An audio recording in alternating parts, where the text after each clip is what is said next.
আমরা যারা সাধারণ জনগণ আছি তাদের কানে একটা বিশেষ ধরনের কান পড়া দেওয়া পায়তারা কিন্তু শুরু হয়ে গেছে অলরেডি। বিশেষ করে বিভিন্ন রাজনৈতিক দল যারা আছে, আওয়ামী লীগ, বিএনপি, জামাত, জাতীয় পার্টি, এরা এবং যারা আমাদের দেশকে স্থিতিশীল দেখতে চায় না, তারা আমাদের কানে যে বিশেষ কান পড়াটা দেবে সেটা হচ্ছে গিয়ে যে এই যে অন্তর্বর্তীকালীন সরকার যেটা আছে সেটা কিন্তু মানুষের জনগণের ভোটে নির্বাচিত সরকার না। এটা জনগণের ভোটে নির্বাচিত সরকার না, কে বললো আপনাকে?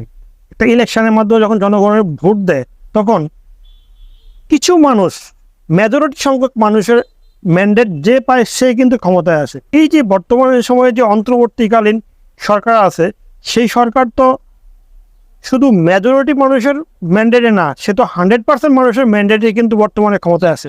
সো তাকে অনির্বাচিত সরকার বা জনগণের বিনা ভোটের সরকার বলার